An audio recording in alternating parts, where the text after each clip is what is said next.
empírico, o sea que vamos a hablar también de cuáles son las urgencias infectológicas, que algunas ya las hemos visto, o sea que vamos a repasar algunos ítems, y yo me tomé el atrevimiento de hacer una pequeña introducción del uso de antibióticos, cuáles son las indicaciones en las que se usan antimicrobianos, ¿sí? Si alguien me quiere preguntar algo en el medio, paramos, no hay problema. Uno usa antibióticos, el uso de antibióticos es un tema sumamente importante porque va de la mano de la resistencia bacteriana. Entonces el tema con los antibióticos es usarlos bien, usarlos racionalmente, porque bueno, el tema de la resistencia antibiótica y sobre todo en las instituciones de salud es un tema acuciante. Ustedes ya están pasando por lugares de internación y han visto que hay muchos pacientes que están en precauciones de aislamiento, sobre todo de contacto, porque están infectados o colonizados por gérmenes multiresistentes. Pero la resistencia no es solo adentro del hospital, sino que también tenemos resistencia fuera del hospital por el uso y por el abuso a veces del uso de antimicrobianos. Entonces repasemos cuáles son las indicaciones de usar antimicrobianos. Uno puede usar antimicrobianos con fines de profilaxis o con fines terapéuticos. Dentro del uso de las profilaxis tenemos situaciones médicas y tenemos profilaxis de uso de antimicrobianos en profilaxis quirúrgicas, en cirugía, ¿sí? Depende de la institución, por ejemplo, en el hospital donde yo trabajo, el Cuyen, que tiene una impronta quirúrgica muy grande, prácticamente casi el 50% de los pacientes que están con antibióticos, si yo hiciera hoy un corte de prevalencia, o sea, saco una foto, todos los pacientes que están con antibióticos y un porcentaje muy alto que están con profilaxis quirúrgica. Y el otro aspecto del uso de antimicrobianos, obviamente que el más frecuente, con fines de tratamiento o terapéutica.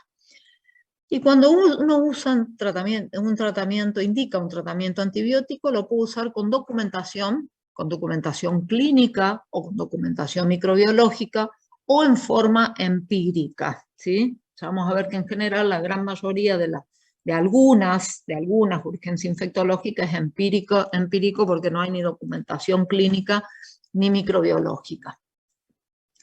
En cuanto a el uso de antibióticos en profilaxis, en situaciones médicas, esta es una lista que yo hice, probablemente me quede alguno, pero usamos prevención de endocarditis bacteriana, que es un poquito lo único que hice una diapo específica porque es bastante frecuente el uso inadecuado en la prevención de endocarditis bacteriana.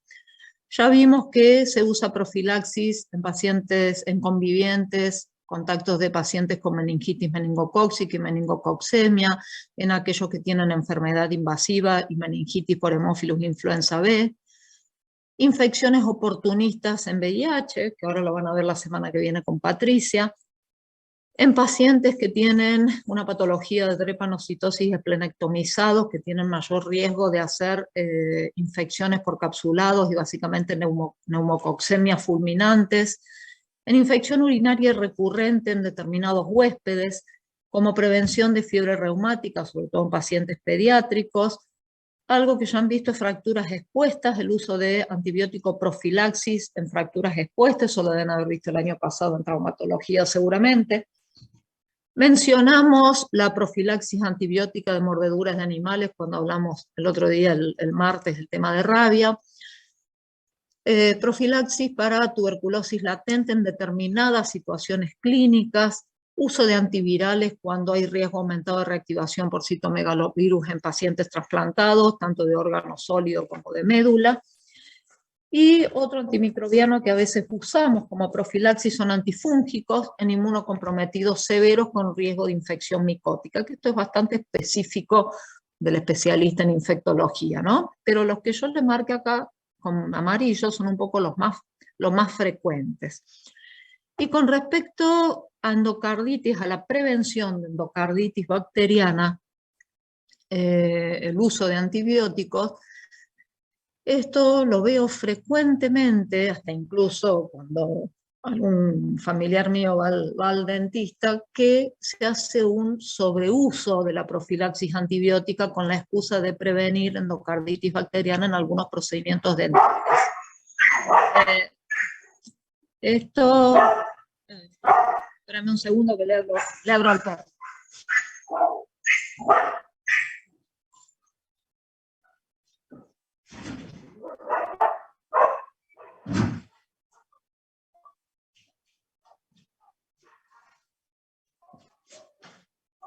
Bueno, esto les cuento que en el transcurso de los últimos años, de las últimas décadas, ha cambiado mucho. A principio de la década pasada, no, de la anterior, en los años 2000, al principio de los 2000, se ampliaron las indicaciones de administrar antibióticos en procedimientos dentales con la finalidad de prevenir endocarditis bacteriana. Pero se hicieron muchos estudios después de evaluar si realmente eso era realmente era correcto o no. Y a fines y más o menos en el 2007 y en el 2008, eso se cambió, esto que ya se usaba para todo. Si te hacían una veda, se hacía profilaxis, si te hacían una colonoscopioscopia, se hacía profilaxis, aparte de los procedimientos dentales, muchos otros procedimientos. Y analizando todos esos estudios, las grandes comunidades científicas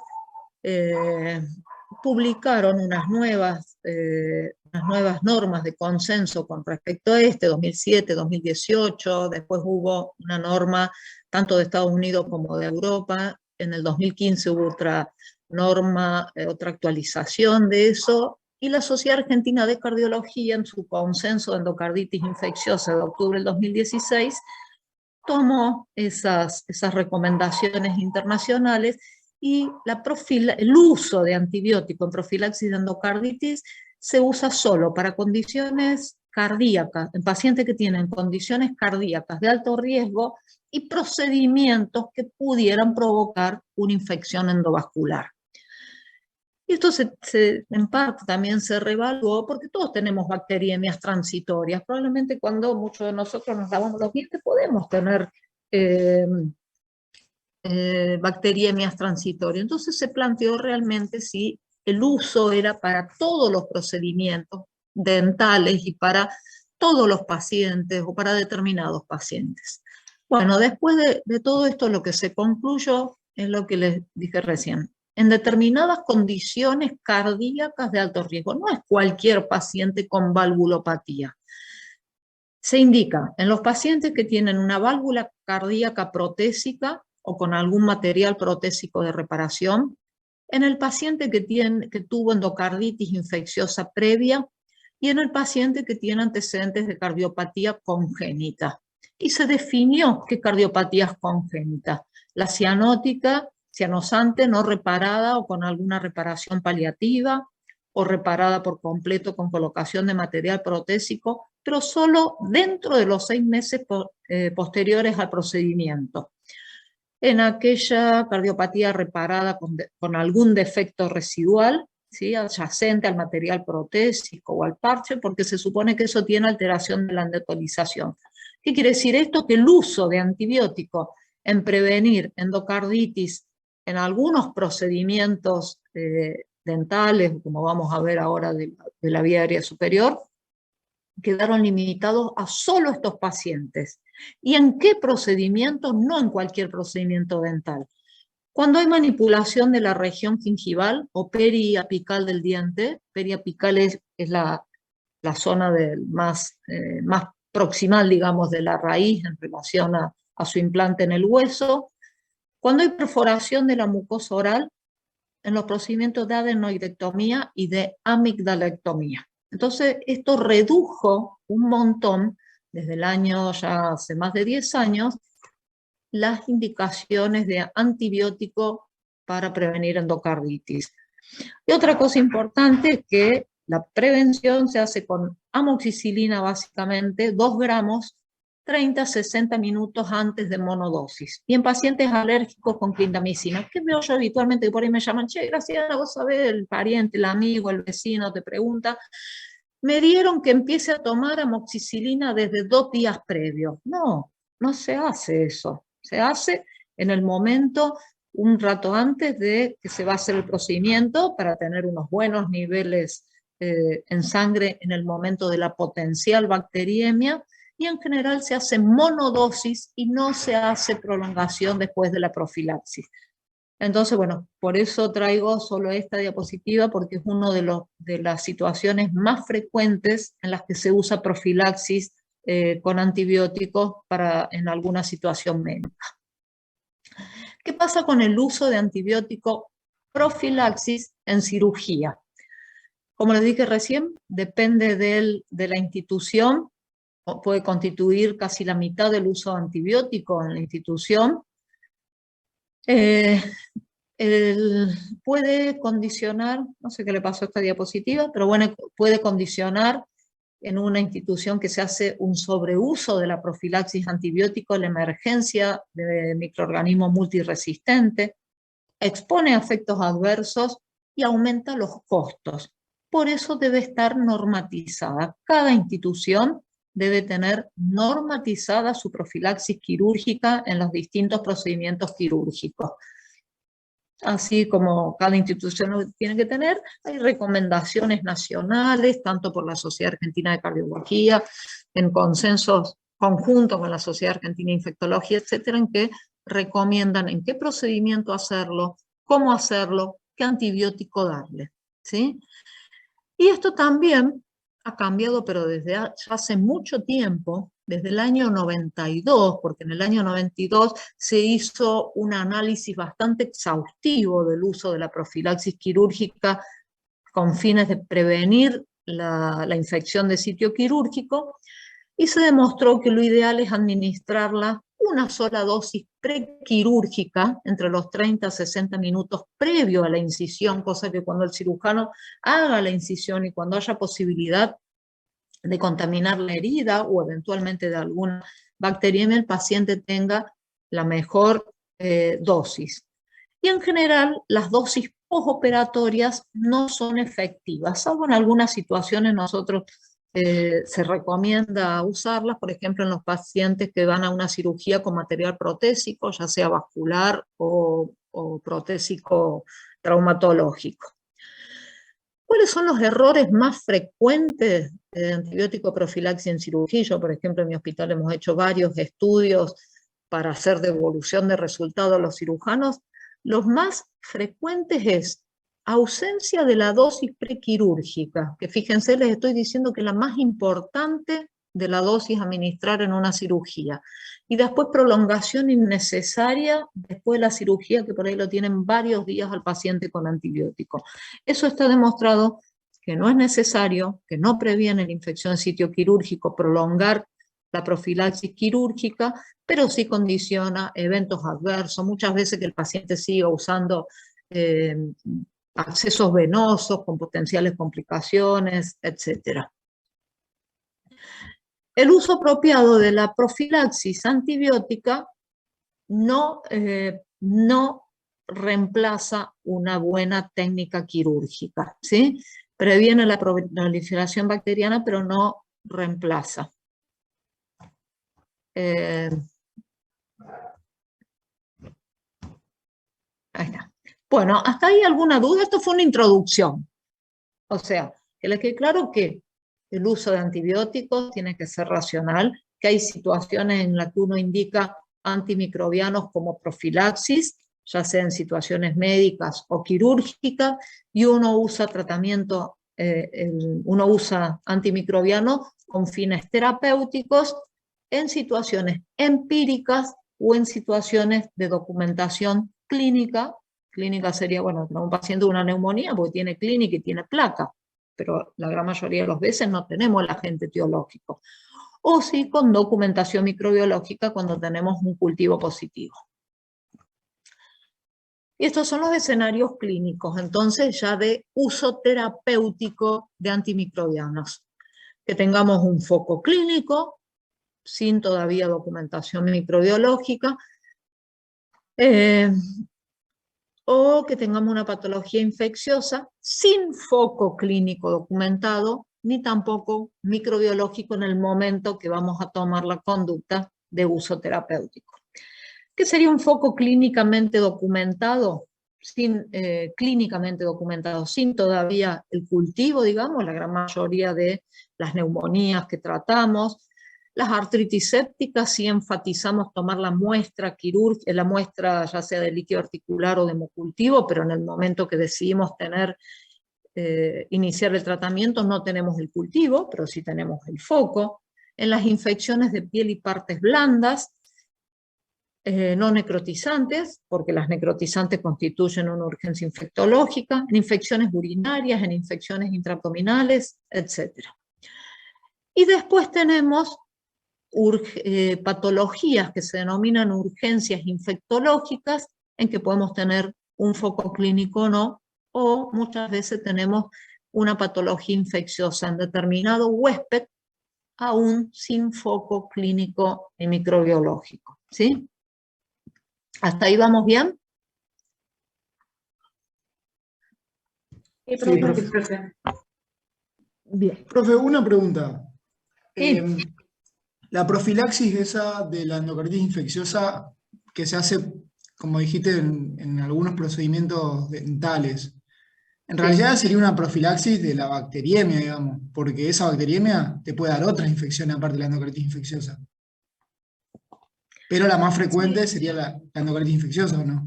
Sí, pero en general no te olvides que esas son bacteriemias transitorias, y en cualquier otro lugar vos tenés un mecanismo de defensa de soporte en un órgano.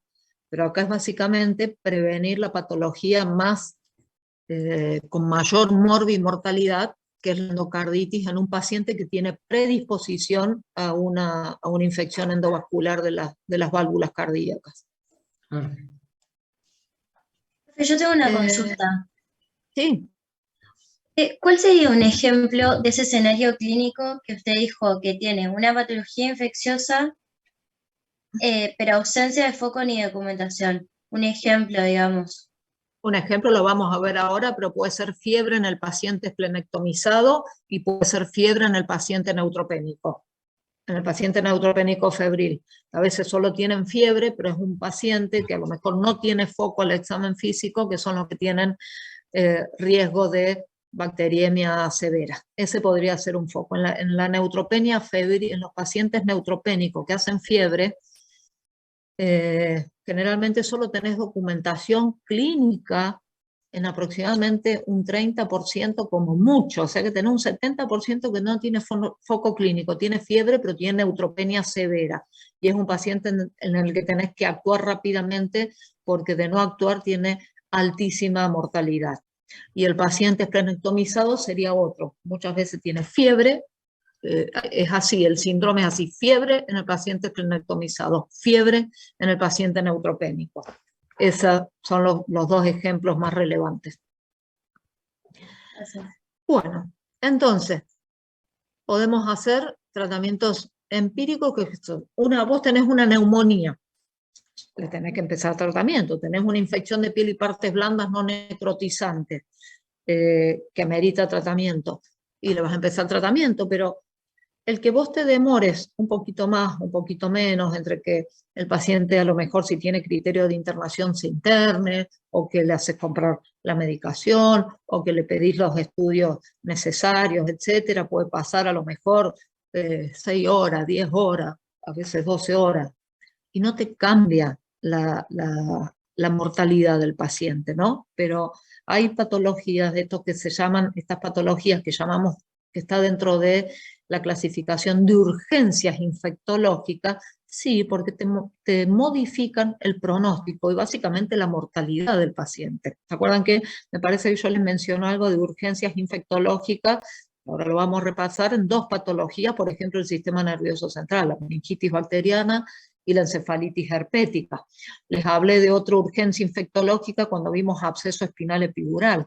El que uno actúe dentro de las próximas horas o 2 horas, como mucho, te cambia el pronóstico. En el absceso espinal epidural uno puede dejar a un paciente parapléjico, ¿sí? O la encefalitis herpética, si uno se demora, aumentamos la mortalidad a un 70, un 80%. Entonces, hay determinadas patologías, creo que es la que sigue, no, bueno, que se denominan urgencias infectológicas.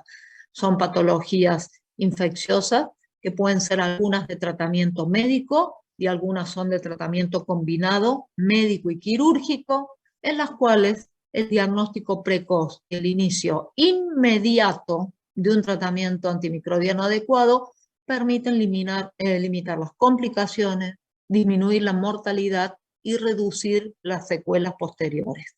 Para eso lo que tiene que tener en mente cuáles son las urgencias infectológicas, cuáles son los signos de alarma, cuál es la clínica que a nosotros nos tiene que hacer prender una alarma en nuestra cabecita para abrir el ojo bastante grande. En la medida de lo posible, como uno va a hacer tratamiento empírico en estas urgencias, porque lo más probable es que no tenga la documentación microbiológica en el momento que toma la decisión, es muy, muy importante que obtengamos muestras microbiológicas adecuadas y rápidamente. Y en general el tratamiento va a ser empírico, orientado hacia el agente etiológico más probable de acuerdo al tipo de infección, a su lugar de adquisición y a la epidemiología particular que tenga esa patología.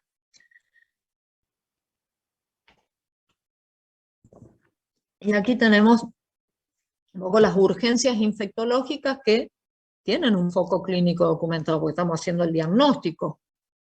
Endocarditis bacteriana aguda, aunque a veces tenemos una fuerte sospecha y no tenemos todavía el ecocardio, ni tenemos el hemocultivo positivo, pero tenemos un cuadro clínico altamente compatible.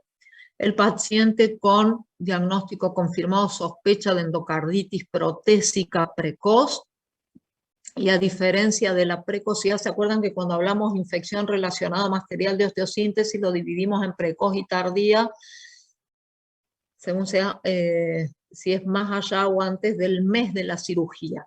La endocarditis se considera protésica precoz, se considera precoz cuando se produce dentro del año de la colocación de la prótesis valvular. Otra urgencia infectológica es la meningitis bacteriana aguda, la encefalitis herpética, las infecciones de piel y partes blandas necrotizantes, eso lo deben haber visto en el primero o en el segundo encuentro con la doctora Gambino, el absceso espinal epidural, la endoftalmitis también se considera una urgencia infectológica, se las puse en blanco, ni se las voy a mencionar porque es un tema que lo ven o lo verán en oftalmología. Y después, ¿cuáles son las que, en general, lo que me preguntó recién la alumna, urgencias infectológicas sin presencia de foco clínico o no? Fiebre en el paciente neutropénico, fiebre en el paciente esplenectomizado y algunos pacientes que tienen un cuadro de sepsis y no tenemos foco documentado. Esto es bastante frecuente verlo en la terapia intensiva en un paciente que está polinvadido con asistencia respiratoria. Uno tiene presunción de foco, que puede ser una infección relacionada a catéter, etcétera, pero que a lo mejor el examen físico en ese momento no tenemos un foco documentado. Entonces esto un poco es el algoritmo de razonamiento, lo que uno tiene en cuenta cuando uno va a empezar un tratamiento empírico. Primero, foco, si lo tiene, un foco probable de infección, ya sea la semiología o con la ayuda de los métodos complementarios de imágenes. Tenemos que tener en cuenta el huésped, ¿sí? Sobre todo si es un huésped inmunocomprometido o no, o si tiene algún factor de riesgo por algún motivo, por medicación, por quimioterapia, porque está esplenectomizado, por lo que sea. O sea, evaluar qué factores de mal pronóstico tiene ese huésped.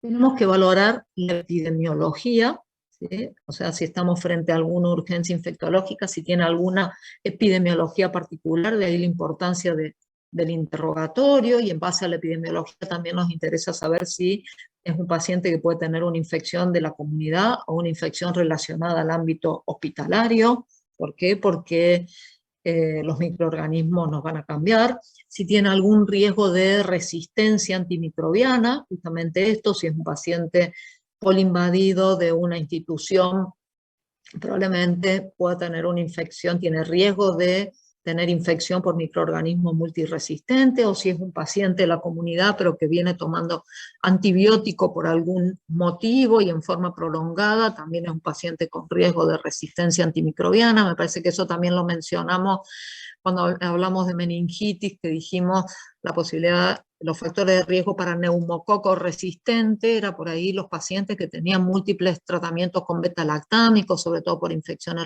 de la vía aérea superior.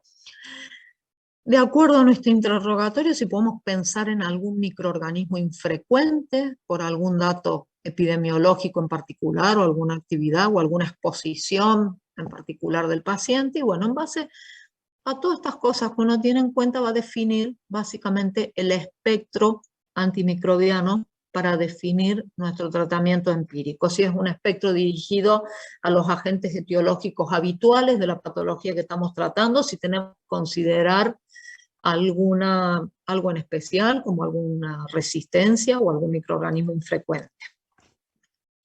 Y hasta ahí un poco es lo que vamos a ver, porque después, ¿qué viene? Después viene, si tenemos los resultados microbiológicos, podemos adecuar y hacer un tratamiento dirigido, podemos reducir el espectro. En general, en estas patologías tenemos un espectro bastante amplio. Si el paciente, de acuerdo a su evolución clínica, vamos a evaluar si es una patología pasible de rotar antibióticos por vía oral, según la patología. Si es una endocarditis, probablemente vamos a hacer todo el tratamiento endovenoso, pero hay algunas patologías que podemos hacer rotación a vía oral hasta definir la suspensión. Pero bueno, por encima de esta línea de punto un poco es lo que vamos a hablar nosotros, ¿sí? De estas patologías en las que vamos a hablar, que son las urgencias infectológicas, dijimos que ¿cuáles se consideran urgencia infectológica de las endocarditis? No todas las endocarditis las vamos a considerar urgencias infectológicas. Sí a la endocarditis aguda con una evolución rápidamente progresiva y a la endocarditis de válvula protésica precoz, ¿sí? Otras endocarditis, bueno, algunos de ustedes por ahí no sé si habrán tenido oportunidad de interrogar a algunos de los pacientes cuando pasaron por el hospital con endocarditis. Tenemos pacientes que vienen con una historia por ahí de síndrome febril prolongado, de alguna clínica que tiene varias semanas, y que uno se va a tomar el tiempo de hacerle los hemocultivos que les tenga que hacer hasta tener los hemocultivos positivos, el ecocardiograma, en el tiempo que puede manejar los tiempos. Pero en la endocarditis aguda y rápidamente progresiva y en la endocarditis de válvula protésica precoz, uno tiene que empezar rápidamente un tratamiento empírico. No vamos a esperar los hemocultivos como en otro tipo de endocarditis, a lo mejor de evolución subaguda, sin complicaciones, que no tiene insuficiencia cardíaca, que no tiene signo de embolización periférica, que tiene estabilidad hemodinámica, ¿sí? ¿Qué vemos habitualmente desde el punto de vista clínico en la endocarditis de evolución aguda? Síntomas básicamente consecuencia de bacteriemia y embolia periférica, pacientes que tienen múltiples embolias, sobre todo en miembros y grandes, y a veces vemos que en poquito tiempo te va agregando embolias, que tienen fiebre alta, continua, con chuchos de fríos, con temblores, con muchas mialgias, con artralgia, a veces que tienen dolor abdominal agudo, intenso, que tiene disnea como signo de insuficiencia cardíaca, con esplenomegalia. Y en general el laboratorio es inespecífico. Pero bueno, y no está puesto acá, pero son los pacientes también que empiezan a tener compromiso hemodinámico, tendencia a la hipotensión, oligoanuria, etc. En estos pacientes que uno sospecha que es una endocarditis de evolución aguda, porque no tiene poquitos días de evolución y lo ve que está quemando etapas desde el punto de vista clínico rápidamente, obtenemos hemocultivos rápidamente y se inicia precozmente tratamiento antibiótico. Es muy importante que antes de empezar el tratamiento antibiótico obtengamos hemocultivos. Primero porque el que tengamos un adecuado tratamiento, va a redundar en beneficio del paciente, y después porque estamos planteando que el tiempo de tratamiento van a ser 4 a 6 semanas, ¿sí? Si es el agente etiológico más frecuente que produce la endocarditis de evolución aguda, que es el Staphylococcus aureus, sí, el tiempo de tratamiento va a ser 6 semanas o más, de acuerdo a cuándo hace clearance de la bacteriemia. Entonces, uno tiene que enfatizar tomar hemocultivos al principio, tomar buenas muestras. ¿Cuántos hemocultivos tomamos? Y habitualmente, para cualquier patología en la que uno saque hemocultivos para documentar si hay bacteriemia o no, saca 2 muestras. Nunca se saca una sola muestra de hemocultivos, ¿sí? Porque la interpretación de los hemocultivos se basa en la toma de 2 muestras con determinadas recomendaciones en su toma, que se hagan de sitios distintos, que se hagan con un tiempo mínimo de diferencia, una muestra ahora, una muestra dentro de 15 minutos. A veces si estamos tan apurados en la urgencia no vamos a esperar 15, 20 minutos, pero por lo menos lo vamos a hacer de sitio distinto. Y nunca, nunca debe suceder que se tome una gran cantidad de sangre y esa misma muestra se inyecte en 2 frascos de hemocultivo, porque esa se considera la misma muestra. Deben ser 2 muestras extraídas de sitios distintos. Eso para cualquier indicación de toma de hemocultivos. Ahora, cuando es endocarditis, uno en general quiere, uno de los factores más importantes que facilitan la documentación es el volumen de sangre que uno obtiene. Entonces vamos a obtener un tercer hemocultivo, ¿sí? Generalmente en endocarditis de válvula nativa, en sospecha de endocarditis, cuando uno saca la muestra, se recomiendan 3 muestras de hemocultivos. Pero cuando hablamos de válvula protésica, generalmente se recomiendan más muestras de hemocultivos. Podríamos sacar 4, 5. Esa es la recomendación. ¿Por qué? Porque por ahí la endocarditis de válvula protésica tiene menor inóculo. Y si yo les acabo de decir que por ahí uno de los factores que optimizan la documentación microbiológica es el volumen, vamos a tratar de sacar más volumen, ¿sí? O sea, por lo menos 3, y a veces se sacan 4 o 5 muestras. Eso también va a depender de cómo se procesan los hemocultivos en la institución donde uno trabaja. Los hemocultivos pueden ser manuales, en frasco de hemocultivos que se incuban y todos los días se hace un repique, o sea, se saca un poquito, se siembra en la placa, o pueden ser hemocultivos que se hacen por un método automatizado. ¿Qué quiere decir? Que uno saca el frasco, lo pone en un aparato, digamos, de hemocultivo automatizado, y permanentemente se están leyendo determinadas concentraciones de dióxido de carbono, o sea, algunos elementos que las bacterias liberan cuando crecen en un frasco de hemocultivo. Entonces te suena una alarma, y esto, por supuesto, optimiza mucho más los tiempos y la posibilidad de documentar un hemocultivo positivo. Entonces, si es un método automatizado, por ahí con 2 muestras para válvula nativa y 3 muestras para válvula protésica estaría suficiente, pero uno no sabe dónde va a trabajar. Entonces, por eso yo les menciono que si uno trabaja con métodos automatizados, 3 o más para válvula protésica, o 2 o 3 si trabaja con método automatizado. Y acá lo que yo les traje también es del consenso de la Sociedad Argentina de Cardiología del año 2016, que está en consonancia con las recomendaciones de las guías europeas y de la Asociación Americana del Corazón, la AHA. Y es que en válvula nativa el tratamiento empírico va a ir dirigido básicamente a Staphylococcus aureus y se va a considerar el meticilino resistente. ¿Por qué? Porque tenemos mucho Staphylococcus aureus meticilino resistente de la comunidad y con potencialidad de bacteriemia, Streptococcus y bacilos gram negativos, ¿sí? Entonces el esquema que se recomienda es vancomicina o daptomicina. Nosotros en nuestra institución por ahora usamos vancomicina. Tenemos daptomicina disponible, pero seguimos usando vancomicina como esquema inicial, salvo que el paciente tenga, no sé, alguna alergia específica a vancomicina, más gentamicina o una cefalosporina de tercera. Nosotros habitualmente usamos vancomicina más gentamicina, pero la recomendación puede ser el espectro para cocos positivos con vancodapto más el espectro para bacilo gram negativo, un aminoglucósido y una cefalosporina de tercera con espectro antiseudomonal. Una de tercera es ceftazidima o cefepime, que es de cuarta. En válvula protésica, que es aquella válvula protésica precoz, aquella que tiene menos de 1 año de recambio de la válvula, también está Staphylococcus aureus, enterococo y Bacillus gram negativo.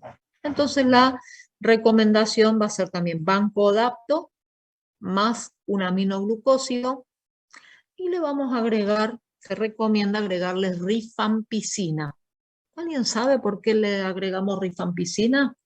¿O lo hemos mencionado en algún momento? No me acuerdo. Porque actúa bien sobre el biofilm.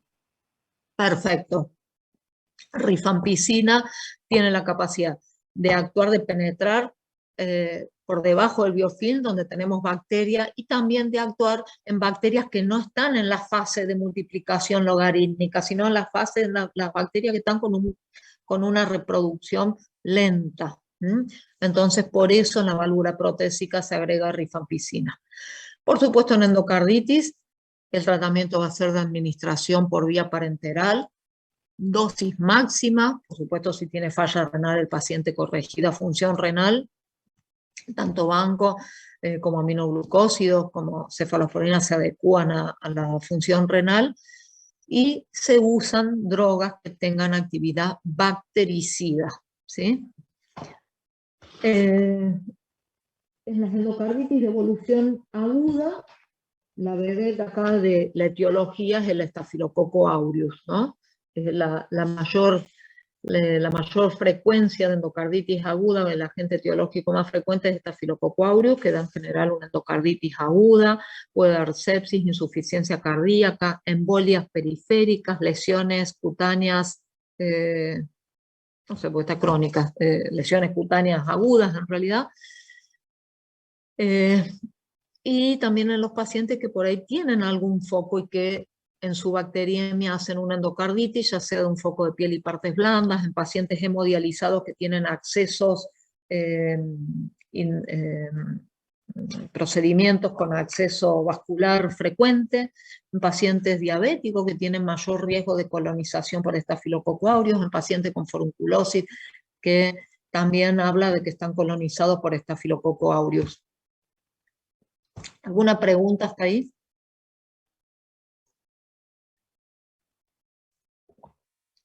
Bueno.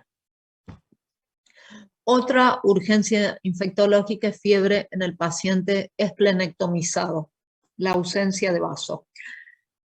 Por supuesto hay pacientes que tienen distintos riesgos, no es lo mismo que uno saque un vaso por una patología oncohematológica, como puede ser un linfoma, o un paciente que le sacan el vaso porque tiene un traumatismo de vaso por un accidente vial. Siempre, por supuesto, las esplenectomías por patología oncohematológica tienen mucho mayor riesgo. Pero en general el enfoque del abordaje del paciente que no tiene vaso y que tiene fiebre es el mismo, ¿sí? El paciente que no tiene vaso tiene aumento del riesgo de infecciones severas o sepsis fulminante, bacteriemia fulminante y mayor mortalidad en relación a la población general que tiene su vaso por los microorganismos capsulados. Acuérdense, los iconos de los capsulados es neumococo, es meningococo, es hemófilo influenza B, pero por supuesto podemos tener otras bacterias que también ciertas especies son capsulados y dentro de la misma especie puede haber algunas capsuladas o no.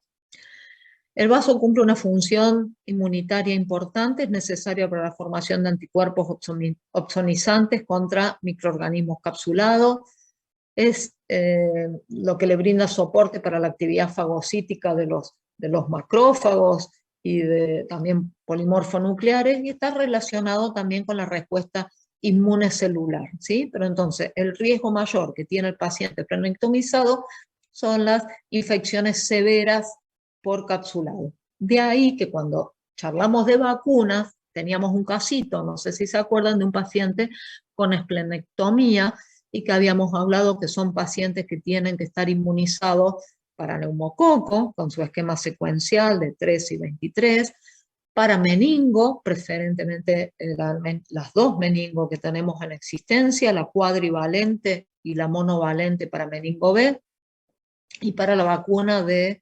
Haemophilus influenza B, ¿sí? Independientemente de la edad. ¿Cuáles son los agentes etiológicos más frecuentes que pueden causar fiebre y sepsis severa en el paciente esplenectomizado? Los capsulados, 75% de esto es Streptococcus pneumoniae, y el otro 25% se reparte entre meningococo, Haemophilus influenza tipo B. El Staphylococcus aureus también puede producir fiebre y sepsis en el paciente esplenectomizado, Escherichia coli, algunas cepas de coli que también son capsuladas, y Listeria monocytogenes. Desde el punto de vista diagnóstico, uno que debería hacer, hemocultivos. Se recomienda también hacer un gram de sangre periférica, porque son pacientes que al no tener vaso tienen una alta carga de microorganismos. En la práctica en general nosotros no lo hacemos nunca. Un gram directo de la sangre periférica habitualmente no lo hacemos, pero bueno, porque también contamos con métodos automatizados de hemocultivos. Pero bueno, podría ser un elemento más desde el punto de vista diagnóstico.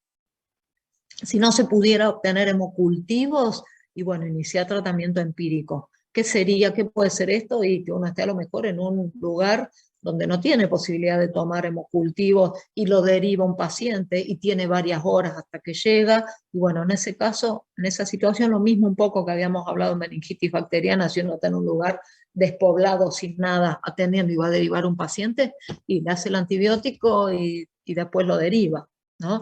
Pero lo fundamental sería que tengamos hemocultivos realizados. Pero bueno, si uno está en una situación en la que no hay posibilidad de tomar hemocultivos por la razón que sea, y este paciente uno debe iniciar tratamiento empírico y después eventualmente si pudiera hacerle hemocultivos, ¿sí? En base entonces a estos agentes etiológicos, un paciente esplenectomizado febril, en general el tratamiento empírico son cefalosporina de tercera generación, ceftriaxona o cefotaxima. Este paciente esplenectomizado, además, tiene que estar muy bien educado de que si tiene fiebre, no se puede quedar a esperar a ver qué pasa. Si tiene fiebre, es un paciente que tiene que estar educado de ir a un centro de salud, preferentemente un lugar donde tenga internación, a una guardia, y decir, tengo fiebre y soy esplenectomizado, ¿sí? Son de estos pacientes que tienen que tener mucha educación del riesgo que tienen al estar esplenectomizados. Entonces dijimos, como más del 75% es estreptococo, y después tenemos meningo, hemófilus, y es mucho menos frecuente los otros, nuestro tratamiento en general es ceftriaxona o cefotaxima. Si tenemos una alta sospecha de Staphylococcus aureus, porque es un paciente con forunculosis recurrente o porque tiene además una infección de piel y partes blandas, sí le vamos a agregar vancomicina, pero también le vamos a agregar vancomicina si tiene epidemiología para Streptococcus pneumoniae resistente a los betalactámicos, ¿sí? El mismo comentario que les hice para meningitis, nosotros en nuestro medio no tenemos resistencia para estreptococo, pero puede ser que el paciente tenga algún factor de riesgo, que venga de un área epidemiológica con neumoresistente o que tenga mucho uso de antibióticos betalactámicos previos, que eso lo hace un factor de riesgo para neumococo resistente. ¿Hasta ahí algo de esta urgencia?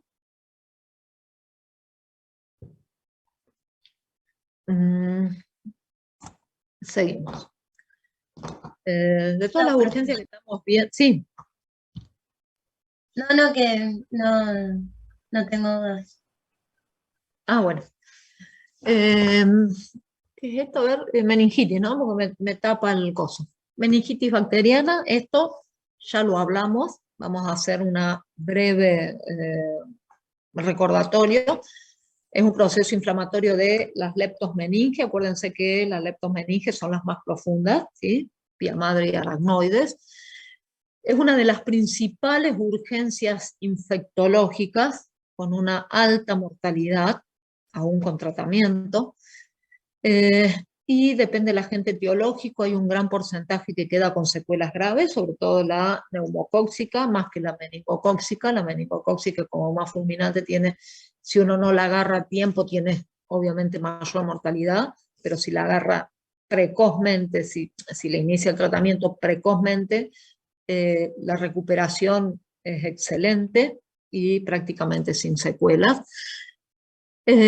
Tenemos presente que el elemento diagnóstico fundamental en el contexto clínico es el examen del líquido cefalorraquídeo, y siempre la meningitis bacteriana debe ser el primer diagnóstico a considerar en todo síndrome meningio agudo. ¿Se acuerdan que teníamos después la clasificación a líquido claro, a líquido purulento, bacteriana, no bacteriana? Bueno, en general uno debería ser el primer diagnóstico que tiene en mente. Recordemos los agentes etiológicos. En el paciente adulto joven, Streptococcus pneumoniae es el más frecuente, seguido por meningococo. En el paciente pediátrico son los mismos, pero al revés. Más frecuente meningococo, después neumococo, y desde el advenimiento de la vacuna de antihemófilos, hemófilo influenza B, alguno cada tanto, ¿sí? De todos modos, entre paréntesis, les cuento que en lo que va del año, en el hospital de niños de acá de Santa Fe, Orlando Alasia, hubo 2 meningitis por hemófilos influenza B en pacientes vacunados, ¿sí? En el paciente mayor de 50 años, esto, si ustedes leen la bibliografía, algunos dicen mayor de 50, otros mayor de 60. Creo que ya hicimos el comentario también que hay pacientes de 50 como yo, que están espléndidos, y pacientes de 50 que están mucho bolsa, y pacientes de 60 que están muy bien, y pacientes de 60 que están mal, pero en general en el paciente post-50, post-60, tenemos neumo, meningo. Tenemos que tener en cuenta para nuestro tratamiento empírico listeria monocitógenes, enterobacterias, Streptococcus agalactiae, sobre todo en los extremos de la vida, en el paciente adulto mayor y que también tiene comorbilidades, que no está bien. En los pacientes con fístula de líquido cefalorraquídeo, muchos pacientes con trauma de cráneo quedan con fístula, el riesgo que tienen es Streptococcus pneumoniae, Piógenes, Haemophilus influenza. En los pacientes inmunodeprimidos, fíjense, Streptococcus pneumoniae, meningo, o sea, seguimos teniendo los mismos a los que le agregamos listeria, bacilos gram negativos, ¿sí? Incluyendo no fermentadores como Pseudomonas aeruginosa, y no nos olvidemos que hay un grupo de pacientes que independientemente de su edad tienen factores de riesgo para listeria monocitógenes. La embarazada, el paciente con insuficiencia renal crónica, el paciente cirrótico con un score de Child avanzado, el VIH, diabético, pacientes con corticoterapia, pacientes con cáncer, con enfermedades autoinmunes, el etilista severo y con hepatopatía crónica, en este caso ya lo dijimos cirrosis, o con inmunodepresión celular. Todo eso tiene factores de riesgo para listeria monocitógenes. Entonces, tratamiento, esta urgencia infectológica, el tratamiento antibiótico debe ser urgente. Si nosotros nos demoramos, hay mayor cantidad de antígenos, de bacterias en el líquido cefalorraquídeo antes de empezar el tratamiento, vamos a tener una peor evolución, una mayor demora en el esterilizar el líquido, lo que nos va a dar mayor secuela neurológica, y si nos demoramos en el tratamiento vamos a tener más severidad, más mortalidad y más secuela neurológica. Yo les dije recién que por ahí las secuelas de meningo son menos secuelizantes que neumococos desde el punto de vista del sistema nervioso central, pero si nos demoramos en las meningococcemias que pueden tener obstrucciones de vasos periféricos y necrosis y esos pacientes muchas veces terminan amputados por necrosis, isquemia severa de miembros, de manos, de pies, etc. En cuanto al tratamiento de las endocarditis, de la meningitis bacteriana, obviamente también tienen que ser antibióticos bactericidas. No podemos dar antibióticos bacteriostáticos porque necesitamos lisis bacteriana, muerte celular y rápida muerte celular. Y las dosis deben ser altas, las dosis máximas que uno le pueda dar al paciente, por supuesto, y máxima también de acuerdo a su función renal. ¿Por qué? Porque tenemos que alcanzar para esta actividad bactericida y rápida actividad bactericida, las concentraciones del antibiótico en el líquido cefalorraquídeo deben superar 10 veces la concentración inhibitoria mínima para los agentes etiológicos. Por eso damos dosis altas. Como sabemos que el núcleo central del tratamiento es ceftriaxona, vamos a dar 2 gramos cada 12 horas, 4 gramos día, que es la dosis máxima. Entonces, ¿cuál va a ser? Repasamos nuestro tratamiento empírico inicial en meningitis. De todos modos, yo también les comenté que a veces puede ser que no sea tan empírico, porque tenemos nosotros el filarra, también desde el punto de vista microbiológico. ¿Se acuerdan que yo les mencioné el film Array, que es una PCR múltiple? Tenemos un panel para infección del sistema nervioso central, en que incluye las bacterias más frecuentes, incluye herpes, incluye criptococos de hongos, pero bueno, la gran mayoría de las instituciones no lo tienen y tenemos el tratamiento empírico inicial. Incluso nosotros ni siquiera esperamos la hora del FINLARRAI, después veremos. Pero nuestro núcleo central va a ser una cefalosporina de tercera ceftriaxona a dosis máxima. En todos los pacientes que mencionamos que tienen factores de riesgo para listeria, le vamos a agregar ampicilina. Y en el paciente inmunocomprometido severo, ¿sí? Lo que puede ser un paciente inmunocomprometido severo, oncohematológico, etc., vamos a hacer tratamiento con meropenem, porque vamos a aumentar el espectro para bacilos gram negativos, con un antibiótico con una muy buena biodisponibilidad en sistema nervioso central y con poco potencial de toxicidad neurológica. Dentro de los carbapenem, meropenem es el que tiene eso, porque imipenem tiene toxicidad en sistema nervioso central y puede inducir convulsiones, entonces no vamos a usar imipenem.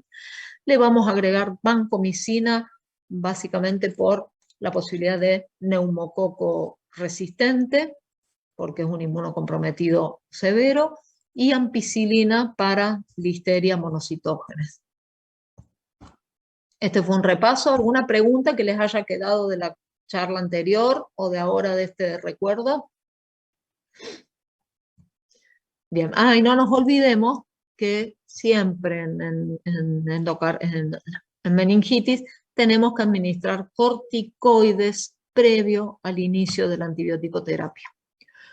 Otra de las urgencias, de las patologías que se denominan urgencias infectológicas, que nosotros empecemos un tratamiento dentro de rápido, dentro de la hora, dentro de las 2 horas de nuestra sospecha diagnóstica, entre que evaluamos al paciente, tenemos el líquido y tenemos la fuerte sospecha de encefalitis herpética. No nos olvidemos que es una patología con una altísima mortalidad y sin tratamiento mucho más. ¿Qué más? Y que afecta a los lóbulos temporales y es una encefalitis necrohemorrágica. Como para recordar un poquito de la clínica, es un paciente que tiene trastorno de conciencia, que generalmente tiene fiebre, ¿sí? Que puede tener distintos grados de este deterioro del sensorio, de estar en coma, a tener un síndrome confusional. Es frecuente que tenga convulsiones, que tenga fotofobia, que tenga vómitos por hipertensión endocraniana, que tenga déficit focales, etc. En el líquido cefalorraquídeo vamos a tener pleocitosis, o sea, aumento de celularidad moderada, a predominio mononuclear en general, hiperproteinorraquia con glucosa normal. El diagnóstico que uno siempre debe derivar o hacerlo si lo tiene en su institución es una PCR para herpes, o si tuviera, como nosotros tenemos el FIL-Array, hacer FIL-Array, que es esta PCR múltiple que incluye el herpes simple.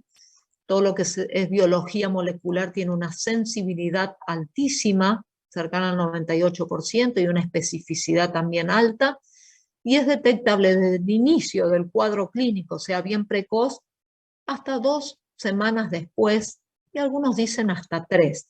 Entonces, ¿qué quiere decir eso? Que si uno por ahí en el líquido cefalorraquídeo no envió esto, o no guardó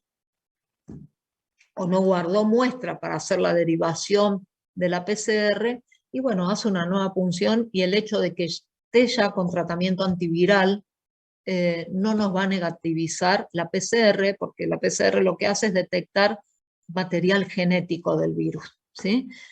En cuanto a la selección de imágenes, es superior la resonancia desde el punto de vista sobre todo de la precocidad, aunque podemos tener lesiones en la imagen, no así la tomografía, que uno puede tener, se puede traducir este compromiso de lóbulos temporales después de 4 días, pero en cambio en la resonancia dentro de las 24 horas se puede evaluar lesiones compatibles con compromiso lóbulo temporal. ¿Qué antimicrobiano es el que se administra de urgencia en el caso de encefalitis herpética? Lo recordamos, aciclovir, 30 miligramos kilo día, administrado cada 8 horas, o 10 miligramos kilo cada 8 horas, esto es global día. Y recordemos que si se inicia el tratamiento antes de que el paciente tenga una pérdida franca de conciencia dentro de las primeras horas de inicio de los síntomas y cuando todavía tiene un Glasgow alto, el pronóstico mejora sustancialmente. El tiempo de tratamiento es de 14 a 21 días y el pronóstico, la mortalidad sin tratamiento es mayor al 70%, y con un tratamiento precoz la mortalidad también sigue siendo alta, y va a depender también mucho del tratamiento, aparte del específico con aciclovir, del tratamiento de soporte que tengan estos pacientes. Otra urgencia infectológica, esto fíjense que es un repaso de lo que fui dando, ya de meningitis, ya de encefalitis herpética, absceso espinal epidural. El absceso espinal epidural también se considera una urgencia infectológica. A diferencia de la meningitis, de la encefalitis, es una urgencia de tratamiento médico y quirúrgico.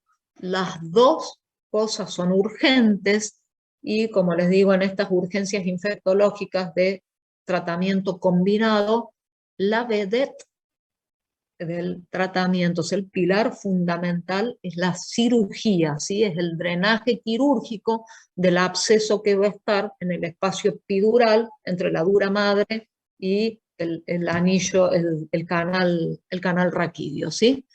El absceso es la infección supurativa del espacio entre dura madre y el hueso del canal vertebral. Es una urgencia infectológica y neuroquirúrgica. Si no se actúa rápidamente, progresan los síntomas neurológicos con signos radiculares que nos puede llevar a una parálisis irreversible.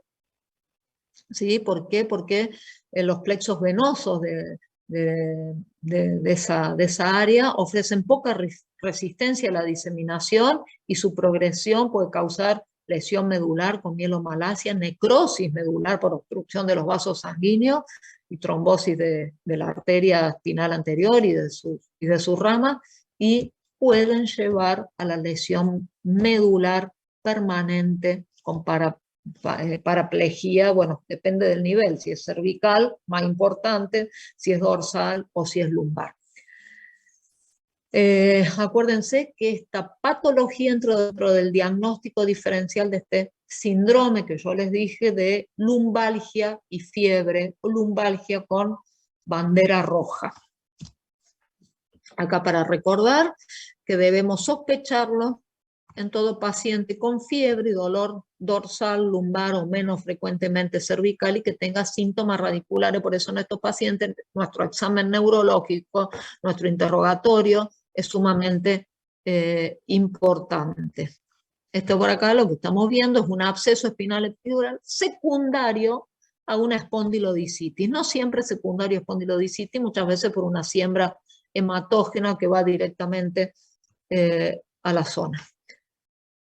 A ver, de acá, esto que ya es un repaso también, la clínica, la fisiopatología, lo más frecuente que sea hemática, le siguen frecuencia por contigüidad y le siguen frecuencia que sea por inoculación directa, ya sea traumática, quirúrgica, posquirúrgica o en alguna punción, en algún procedimiento lumbar, no tanto una punción lumbar, porque la punción lumbar si se hace con una adecuada técnica no tiene complicaciones, pero sí por ahí derivaciones del líquido cefalorraquídeo a través de un catéter que dura varios días, de una punción lumbar o la administración de algún material, algún medicamento, puede producir inoculación directa.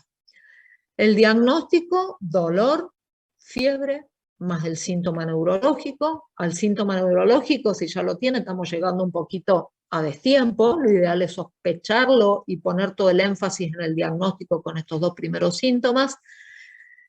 La imagen de elección es la resonancia magnética con contraste, con gadolinio, y desde el punto de vista diagnóstico etiológico, cultivo del material quirúrgico y hemocultivo, porque es una patología, como ya dijimos, hematógena, o sea que se produce por diseminación hematógena y a la vez también es bacteriémica, de hacer bacteriemia secundaria.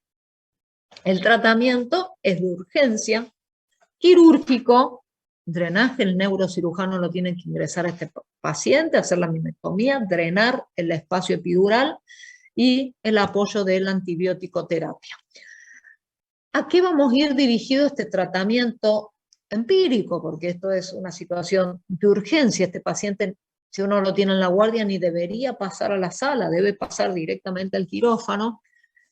El agente etiológico más frecuente es el Staphylococcus aureus, y debemos considerar tanto el METI-S como el METI-R, estreptococos, bacilos gram negativo, como Escherichia coli, Pseudomonas aeruginosa. ¿Se acuerdan que cuando vimos esto también hicimos el jueguito este del antecedente epidemiológico, si es un paciente con factores de riesgo, si es cirrótico para bacilos gram negativo, si es un paciente que tiene factores de riesgo para Pseudomonas aeruginosa, si es un paciente que tiene algún riesgo en particular, pero de todos modos, independientemente del riesgo, el tratamiento siempre es de amplio espectro, ¿sí?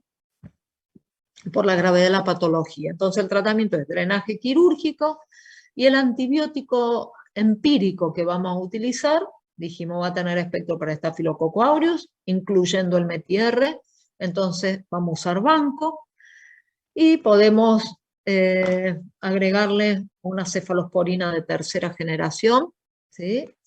Ceftazidima podría ser, así tenemos espectro también para Pseudomonas aeruginosa, o un beta-lactámico con inhibidor de beta-lactamasa de administración parenteral y con espectro para Pseudomonas, como puede ser piperacilina tazobactam, no amoxicilina, no ampicilina sulbactam, porque no tiene espectro para Pseudomonas aeruginosa, va a ser el beta-lactámico piperacilina tazobactam, o puede ser un carbapenem, si a lo mejor es un paciente que tiene un absceso espinal epidural con internación previa, con sospecha de estar colonizado por germen multiresistentes, etc. ¿Sí? Nosotros habitualmente usamos vancomicina más una cefalosporina de tercera generación con actividad antipseudomonal.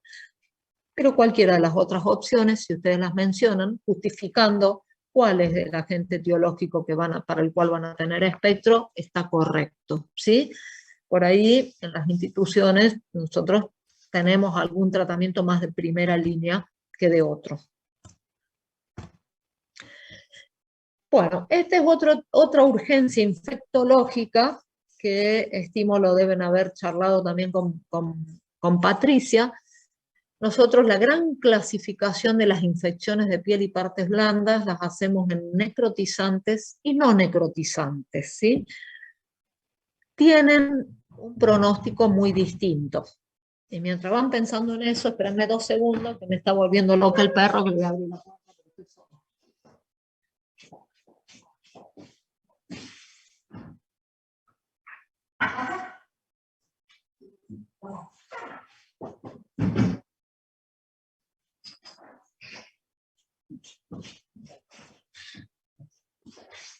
Bueno, perdón, aparte de docente soy niñera de perro. Ay, quedó el otro afuera. Bueno, las infecciones de piel y partes blandas necrotizantes también constituyen una urgencia infectológica, porque de no tratarlas rápidamente son potencialmente mortales. Y es otra urgencia infectológica de resolución médico-quirúrgica, ¿sí? Y también acá en esta situación, la vedette del tratamiento o el pilar fundamental es la cirugía, ¿sí? Entonces, no es darle antibiótico, es darle antibiótico y drenaje quirúrgico, debridamiento, son infecciones de piel y partes blandas necrotizantes. Entonces, ¿qué hay que hacer? Hay que operar y sacarle la necrosis al paciente, el tejido necrosado, porque si no, avanza rápidamente. Toda esta clasificación de las infecciones necrotizantes, miositis o mionecrosis, fascitis monomicrobiana, fascitis polimicrobiana, celulitis clostridial, no clostridial, gangrena sinergística. Desde el punto de vista inicial, empírico, no lo vamos a saber y lo vamos a tratar en general igual como grupo, ¿no? Porque que sea una celulitis clostridial lo vamos a saber después cuando tengamos la microbiología.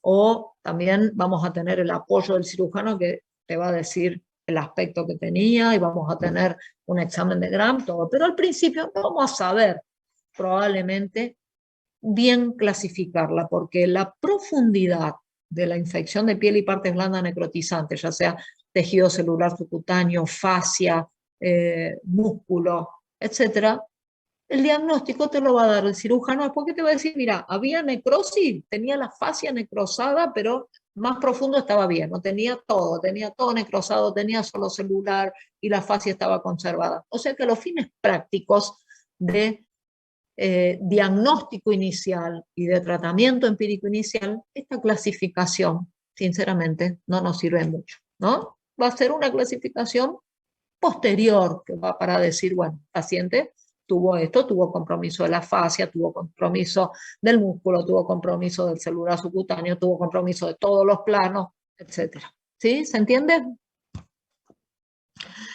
Entonces, si son tan jodidas las infecciones de piel y partes blandas necrotizantes, porque tienen alta mortalidad y tenemos que definir rápidamente un tratamiento combinado médico y quirúrgico, tenemos que ser precoces en nuestro diagnóstico, porque eso le va a cambiar el pronóstico al paciente. Entonces, ¿cuáles son los elementos clínicos para decir que uno tiene una infección de piel y partes blandas necrotizante? Para la no necrotizante, uno tiene muchos elementos y que los ve con el ojo.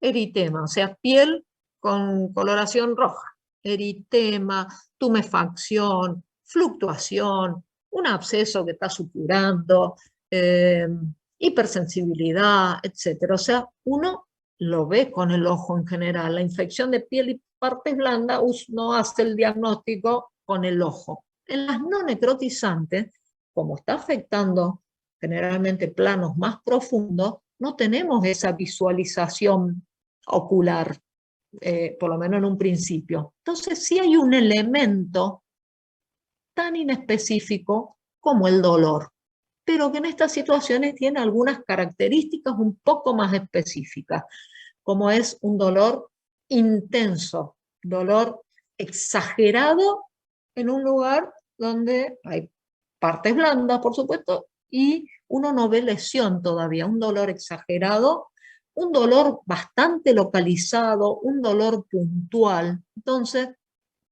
estos dolores exagerados, puntuales, y que todavía no están viendo ninguna lesión en la superficie, o por ahí a la palpación más que el dolor intenso y la reacción del paciente, hay que prestarle mayor atención.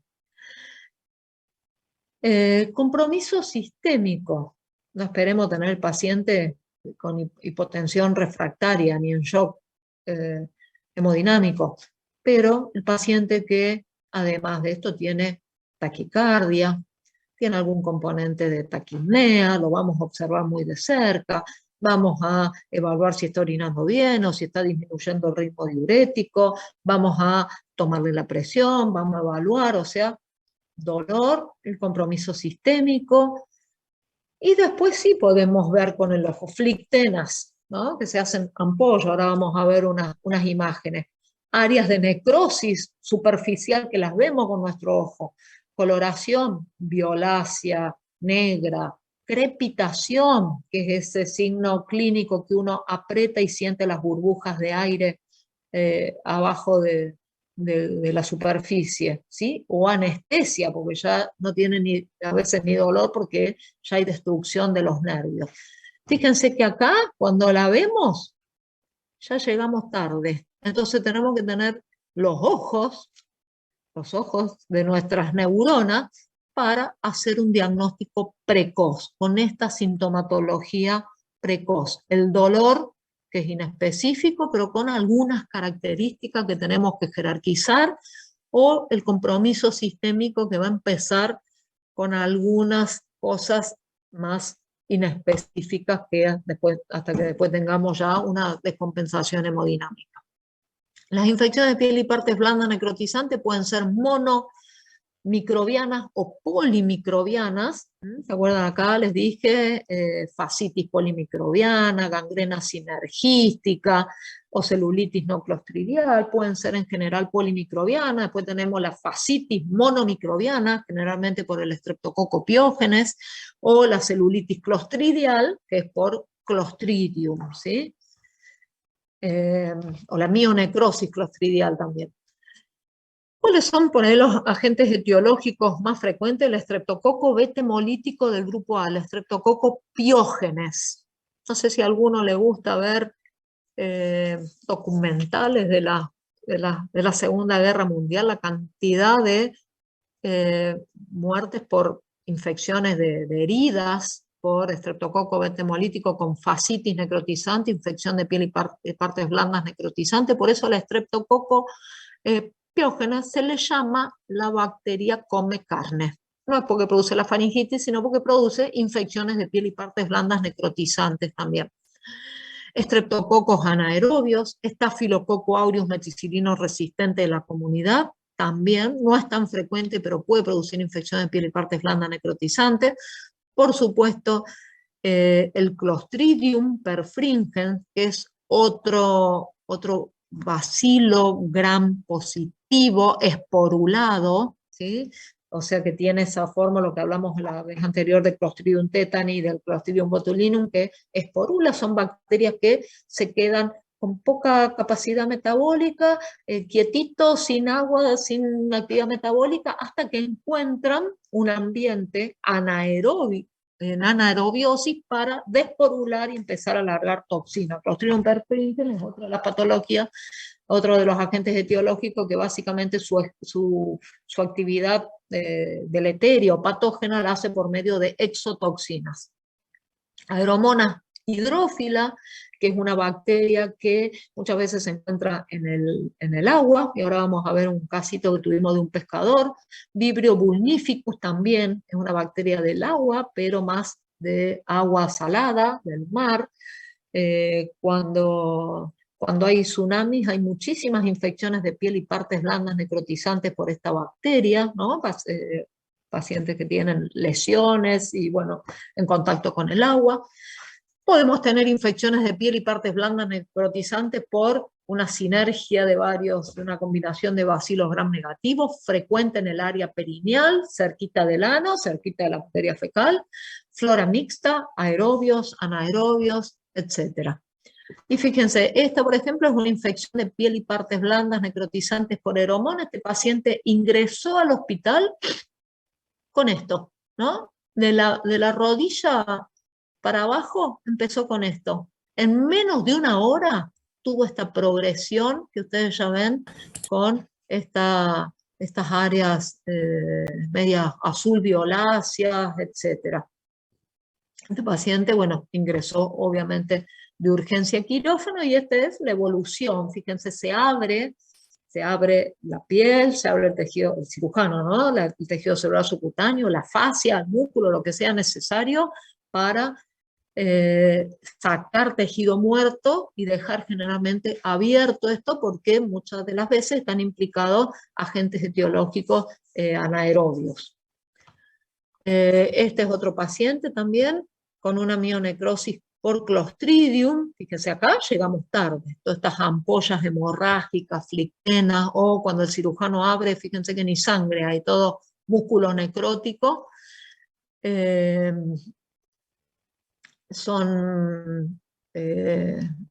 Bueno, estos son ejemplos de esto. Y otra, fascitis necrotizante, esto es bastante frecuente, la gran mayoría de estos pacientes los vemos o en pacientes que han tenido algún traumatismo perineal, o es bastante patrimonio del paciente diabético, del diabético con un mal control metabólico, ¿sí?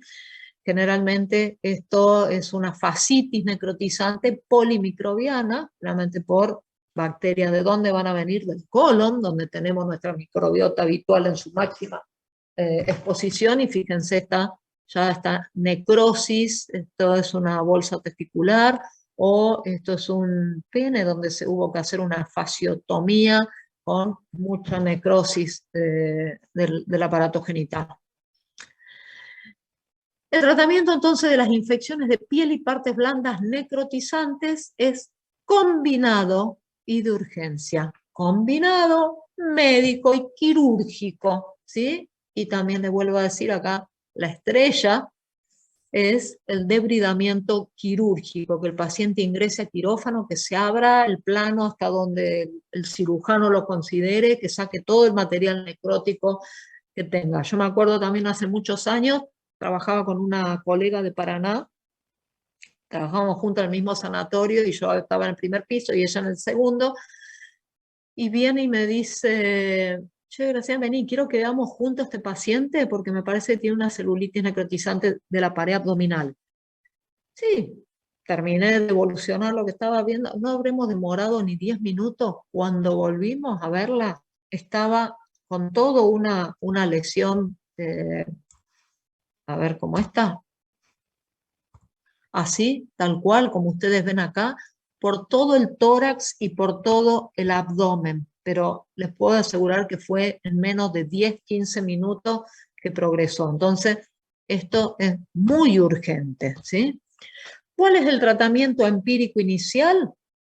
Y ya estuvimos hablando de los agentes etiológicos. Entonces, como toda infección de piel y partes blandas severa, no vamos a dejar de tener espectro para Staphylococcus aureus METI-R. Tuve una consulta el martes cuando terminamos la clase de las infecciones de piel y partes blandas severas o severo con sepsis, me parece, si se le daba penicilina. No, se le da vancomicina. Que le agreguemos penicilina, puede ser que le agreguemos penicilina, pero la penicilina no tiene espectro ni para el Staphylococcus aureus METI-R ni para el Staphylococcus aureus meticilino sensible. Básicamente, en este caso de piel y partes blandas severa, sí tiene espectro para Streptococcus piógenes. Para Streptococcus piógenes sí es el tratamiento de elección, pero nosotros estamos hablando de tratamiento empírico, ¿sí? ¿Les quedó claro el grupete que me hizo la consulta el otro día? Cri, cri. ¿Están todos dormidos, che? ¿O están despiertos? Den alguna señal de vida, por favor. Sí, quedó claro, quedó claro. Bien. Bueno, entonces, como dijimos que los agentes etiológicos, ¿dónde los tenemos? Acá. Son variados, fíjense. Streptopiógenes, Staphylococcus aureus, anaerobios, bacilos gram negativos. Entonces, nuestro tratamiento empírico en todas las infecciones de piel y partes blandas va a ser de amplio espectro. Vamos a tener vancomicina, para tener espectro para el aureus, tanto el METIS como el METIR, y vamos a completar nuestro esquema para bacilos gram negativos y anaerobios. Piperacilina tazobactam es una opción, tiene espectro para bacilos gram negativos y tiene espectro para anaerobios. Y ustedes me pueden preguntar, ¿y por qué no le damos ampicilina sulbactam, que también tiene espectro para bacilos gram negativos y para anaerobio, y acá a la Pseudomonas aeruginosa ni la nombramos?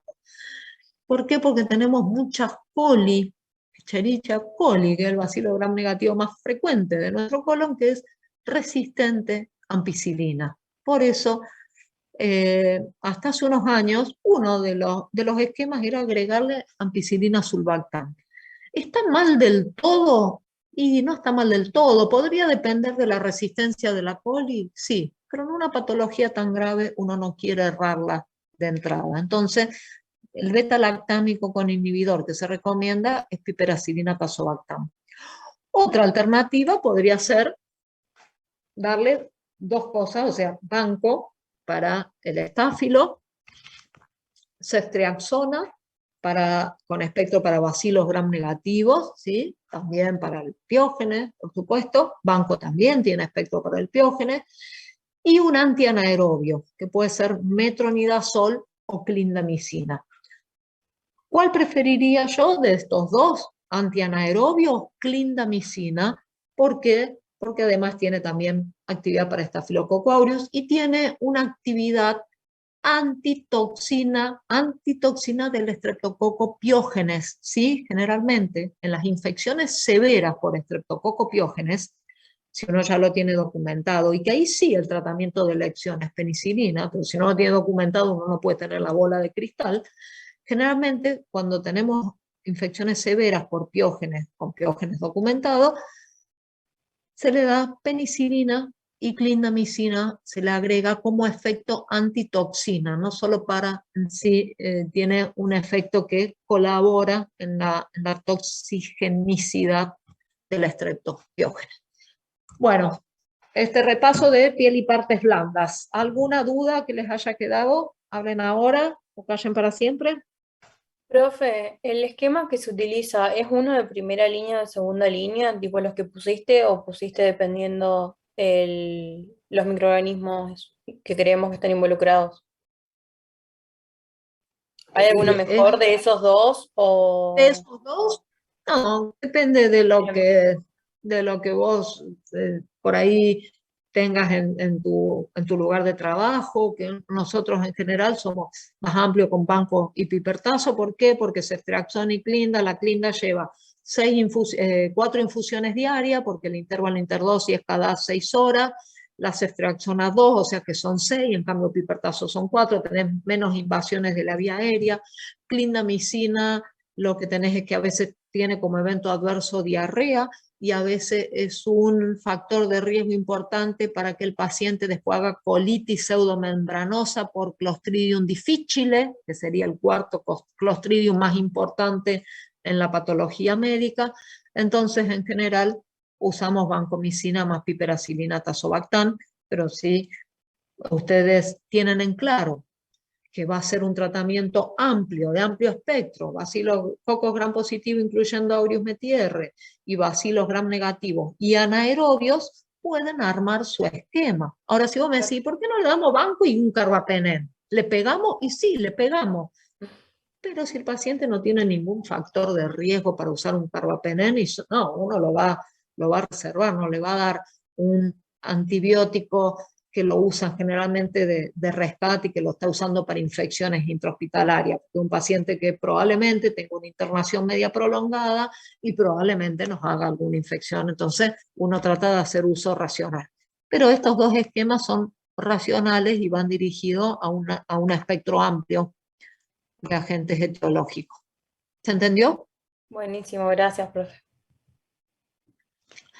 Bueno, ahora pasamos a neutropenia y fiebre, ¿sí? Otro de los que generalmente no tienen foco. En el paciente neutropénico que hace fiebre, uno debe instaurar el tratamiento antibiótico dentro de las 2 horas de inicio de los síntomas. Entonces, este es un paciente que tiene que estar hiperarchieducado. En general están educados, porque el paciente que tiene neutropenia, muchas veces, o sea, la gran mayoría de estos pacientes son pacientes oncohematológicos, sobre todo pacientes que están obviamente con quimioterapia, que les induce la neutropenia, ¿no? Si uno no lo hace, tiene alta tasa de mortalidad. Pero ahora vamos a ver si clasifican los pacientes, los dividimos a estos pacientes, cuáles tienen más riesgo y cuáles tienen menos riesgo. Como para hablar de definiciones, ¿cuándo se considera que tiene fiebre? Si tiene un registro de 38 o más de temperatura axilar, ¿sí? Entonces, si tiene un registro, ese paciente sabe, si está ambulatorio, que tiene que ir a consultar rápidamente, o si está internado, el trabajador de salud, los médicos que lo están atendiendo, tienen que tener un altísimo índice de alarma, con un registro de 38 grados o más de temperatura axilar. ¿A qué se denomina neutropenia? Tenemos una neutropenia absoluta y una neutropenia no absoluta o no severa. Neutropenia se considera cuando el recuento de polimorfonucleares es de 500 por milímetro cúbico de sangre o menos de 1000 cuando se predice una caída que va a bajar a menos de 500 en las próximas 48 horas. ¿Sí? Sobre todo los hematólogos, ustedes todavía no han cursado por hematología, pero usan determinados quimioterápicos, ya le tienen, o sea, ya saben más o menos cuándo es el tiempo que es el nadir de la neutropenia de los pacientes, etcétera, ¿sí? Entonces, de 500 o menos de 1000, que uno supone que está bajando rápidamente los neutrófilos. Y se denomina neutropenia profunda o severa cuando el recuento de polimorfonucleares es de 100 o menos de 100 por milímetro cúbico. Neutropenia funcional es otro concepto que manejan mucho los hematólogos, es cuando la enfermedad hematológica de base produce un defecto cualitativo de los neutrófilos circulantes. Por ahí no tiene una neutropenia franca cuantitativa, pero sí tiene una neutropenia cualitativa porque los neutrófilos que tienen están afectados a pesar de tener un recuento normal, como puede ser en una situación de crisis blástica, ¿sí? Crisis blásticas son las leucemias agudas en crisis de algunas otras condiciones, que eso también lo van a ver cuando, no sé si en la rotación que viene o en la cuarta, no sé cómo viene lo de ustedes. De todos modos, cuando uno aborda el tratamiento empírico inicial de un paciente neutropénico, porque dijimos que lo tenemos que hacer dentro de las 2 horas, hay algunas diferencias, hay un score que se utiliza para definir si es un paciente de alto riesgo o de bajo riesgo.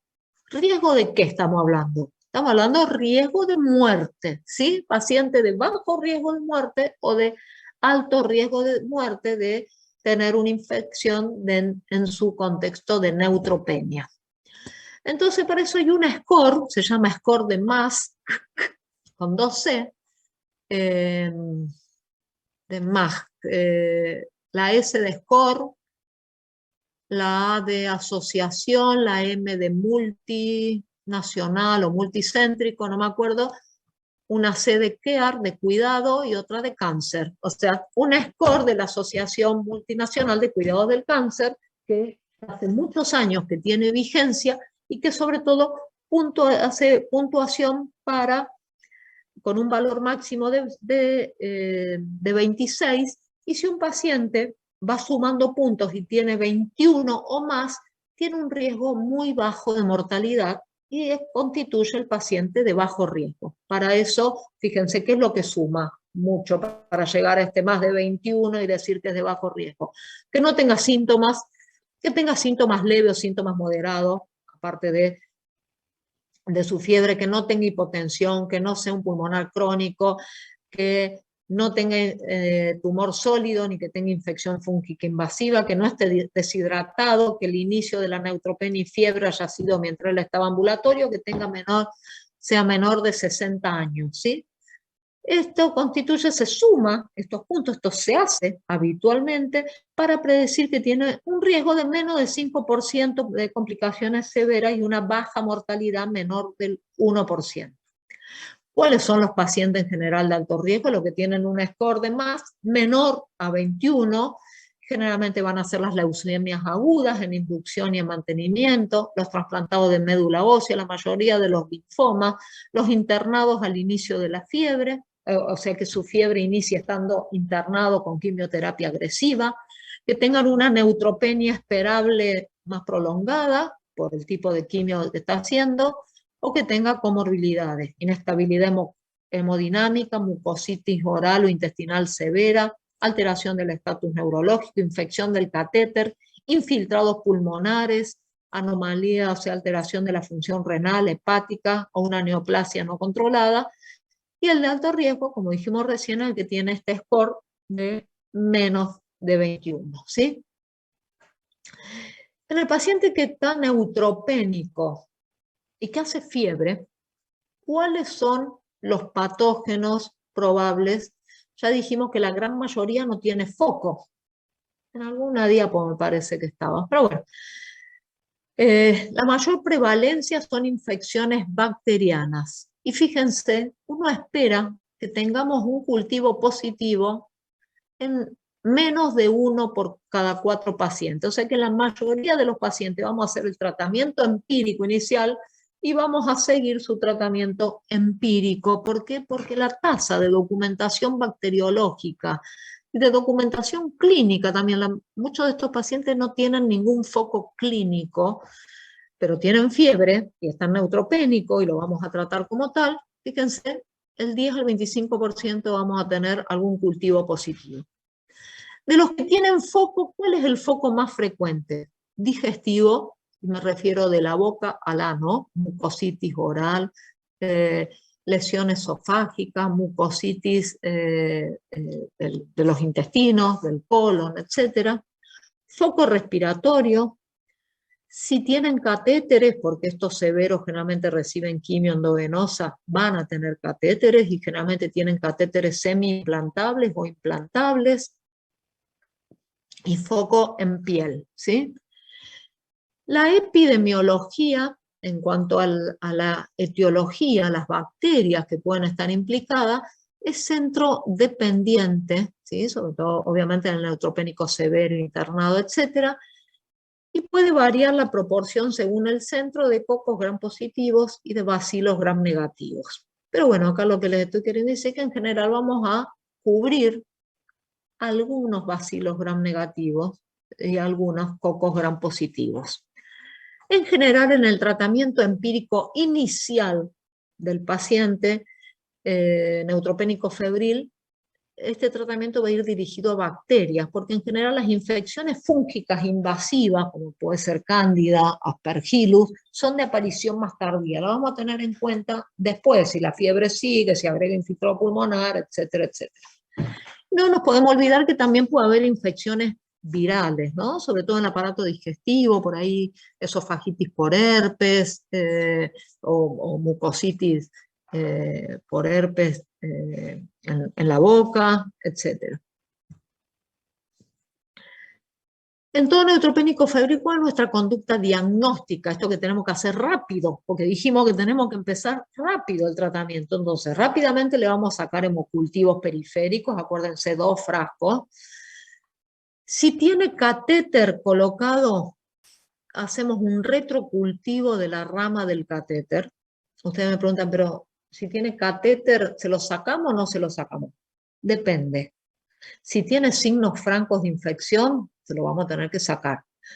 Si no tiene signos francos de infección, estos son pacientes que se le hace, se le pone subcutáneo, o sea, están metidos abajo, no un catéter periférico que uno lo saca, o están tunelizados, se le hace un túnel en el celular subcutáneo. No es tan fácil, entonces, a no ser que tenga franca salida purulenta por la zona de inserción del catéter, o que tenga una piel eritematosa, roja, caliente sobre el catéter permanente, generalmente se lo vamos a dejar, pero sí se va a sacar cultivo y si tiene un catéter, que generalmente tienen 2 ramas, se va a sacar de las 2 ramas, ¿sí? O si es un permanente, se le va a sacar de la zona del portal. Podemos plantear otra muestra si tuviera un foco documentado clínicamente. En caso de neumonía, podemos hacer un lavado bronquioalveolar. Si tiene lesiones cutáneas, le haremos biopsia. Si tiene urocultivos, si tiene síntomas o si tiene algún antecedente, alguna anomalía anatómica o algún factor de riesgo para infección urinaria complicada. Vamos a hacer una radiografía de tórax, pero si tiene síntomas respiratorios y la radiografía de tórax, vamos a pedir siempre una tomografía. Hay que tener presente que el paciente neutropénico no tiene neutrófilos, entonces muchas veces no tenemos infiltrado radiológico porque no tiene neutrófilo para hacer el infiltrado radiológico. Entonces la tomografía nos da mucha más resolución y puede ser que un 50% de las placas normales nos dé algo en la tomografía, ¿sí? Y si el paciente tiene una neumonía o cuadro de vía aérea superior, vamos a solicitar estudios de virus respiratorios, influenza, COVID-19, en el contexto que estamos desde hace 2 años y pico ya, y el otro panel de virus que incluye sincicial respiratorio, parainfluenza, etc. Y en general, si uno toma las muestras, como no sabe el desenlace, cómo va a ir este paciente, y está neutropénico severo, si bien nuestro tratamiento va a ir dirigido básicamente empírico a bacterias, vamos a procesarlas para bacterias, para hongos, para micobacterias, y si tiene patología respiratoria también vamos a tener presente y vamos a hacer tinciones para neumocitis cariniomas. El tratamiento empírico inicial en el paciente neutropénico febril va a ser de amplio espectro para bacilos gram negativos y cocos gram positivos. Y acá es el abordaje diferenciado que tenemos entre el de bajo riesgo y el de alto riesgo. El de bajo riesgo, si está bien, si es lúcido, si tiene un buen ambiente, si tiene continencia familiar, y tiene bajo riesgo, lo podemos manejar, y está ambulatorio, podemos manejar ambulatorio y con vía oral. Ciprofloxacina más amoxicilina o ciprofloxacina más clindamicina, o monoterapia con levofloxacina. Pero el que más nos importa a nosotros es el de alto riesgo, porque el de alto riesgo tiene alta mortalidad y es el paciente que vamos a internar, que le vamos a dar por vía endovenosa, que le vamos a dar tratamiento bactericida y que le vamos a dar unas dosis máximas, ¿sí? En realidad, bueno, sabemos lo que le tenemos que cubrir. Fíjense, dije cocos gram positivo. Hasta ahora no mencioné el Staphylococcus aureus, ojo el piojo. Muchas veces va a depender del centro, porque la gran mayoría de estos de alto riesgo son los pacientes que están con quimioterapia y quimioterapia endovenosa y con internaciones prolongadas. Puede ser variable la epidemiología hospitalaria, entonces puede ser piperacilina tazobactam, o una cefalosporina antipseudomonal, como cefepime, que es de cuarta, o ceftazidima, que es de tercera, más amicacina. O algunos centros inician directamente con carbapenem. ¿Alguna pregunta?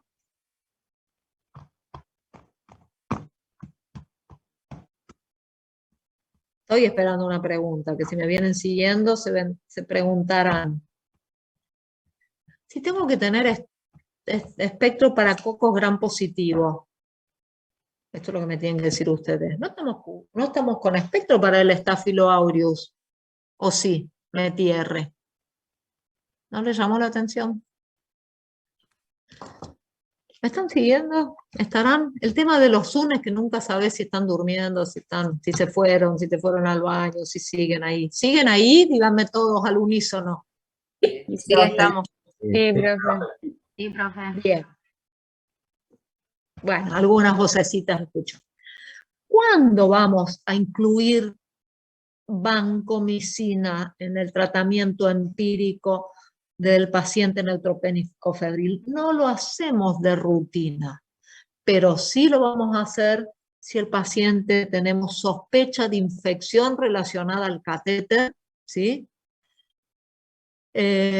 Si tiene además infección de piel y partes blandas, Si el paciente está neutropénico febril, pero además está chocado, ¿sí? Que está hipotenso o que está con shock refractario, entonces si el paciente está séptico, si el paciente tiene una neumonía severa, que podemos decir que tiene una neumonía severa según el CUR, o si tiene hipoxia, o tiene infiltrados pulmonares extensos, o porque sospechamos una neumonía por Staphylococcus aureus resistente a la meticilina. Acuérdense que son bilaterales, con lesiones tipo neumatocele, que pueden ser rápidamente progresivas, que pueden acompañarse o no de derrame pleural, pero es más frecuente el derrame pleural. Si es un paciente que tenemos documentado que tiene colonización previa por Staphylococcus aureus meticilino resistente, y la colonización previa, ¿cómo la sabemos? Y porque en general estos pacientes que tienen quimioterapia los tenemos bien seguidos de cerca y le hacemos hisopado para ver si están colonizados por Staphylococcus aureus meticilino resistente, o porque tiene además algún antecedente de forunculosis, etc. O sea, son pacientes que nosotros sabemos previamente si está colonizado por Aureus meti-R, porque le hacemos, se lo buscamos objetivamente al paciente con cáncer, con oncohematología, con un diagnóstico oncohematológico, que va a recibir quimio y que se nos va a poner neutropénico. Le buscamos hisopado nasal, faringio, etc.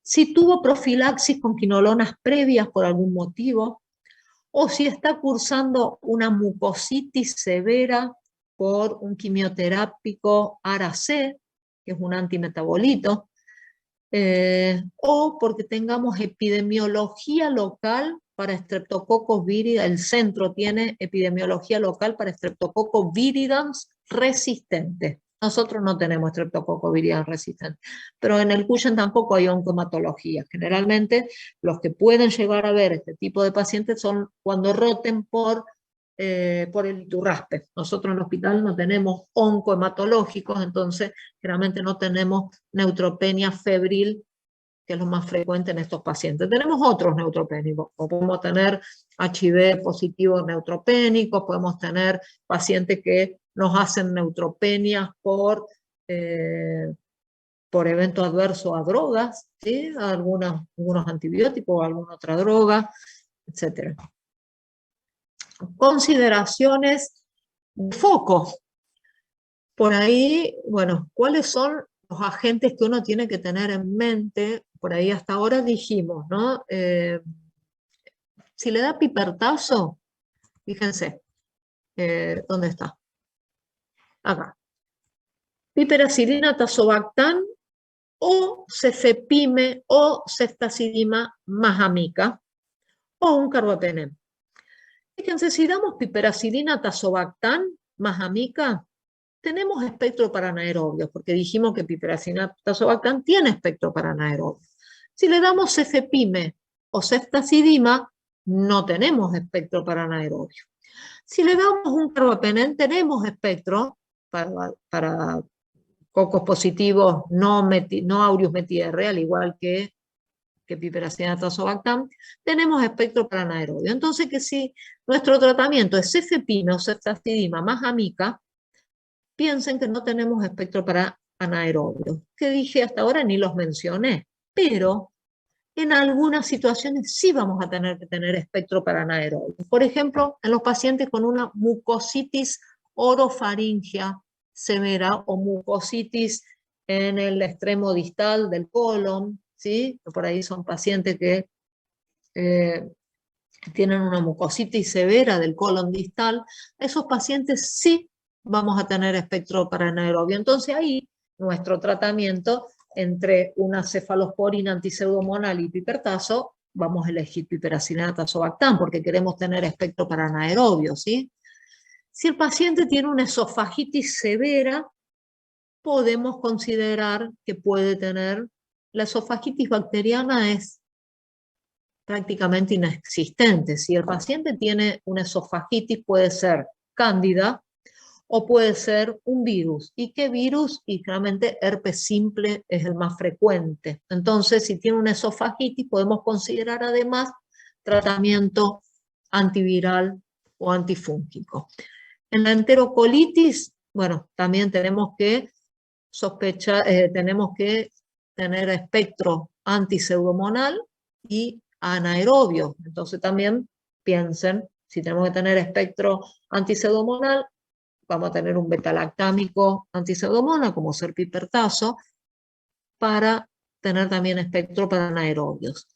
Ojo, en estos pacientes que están internados, si tienen diarrea, mucha diarrea, tenemos que pensar en Clostridium difficile, en colitis pseudomembranosa por Clostridium difficile. Ustedes tampoco han tenido gastro aún, me parece, si no me equivoco, o sea que por ahí este puede ser un concepto medio nuevo, pero Clostridium difficile, otro bacilo gram positivo anaerobio que esporula y que ejerce su actividad patogénica por medio de toxinas, produce una toxina que es una enterotoxina que lesiona. Entonces, si tiene diarrea y lleva varios días de internado y ha tenido antibiótico previo, le podemos solicitar en materia fecal una dosaje de toxina de Clostridium difficile para el diagnóstico, hasta incluso podríamos iniciar el tratamiento empírico para Clostridium difficile, ¿sí? Además del tratamiento empírico base.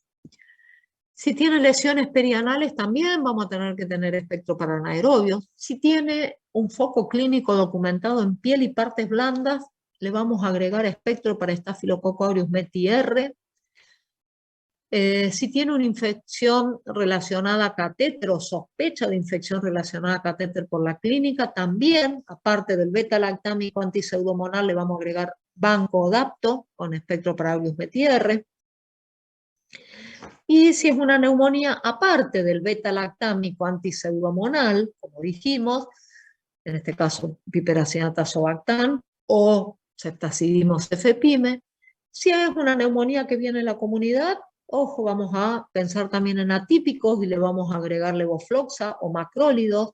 Si tiene factores de riesgo para una neumonía por Staphylococcus aureus METI-R, como dije recién, bilateral, con neumatoceles, con una progresión rápida, vancomicina. Si estamos en un momento epidemiológico para influenza, le vamos a dar oseltamivir mientras esperamos el resultado del panel viral.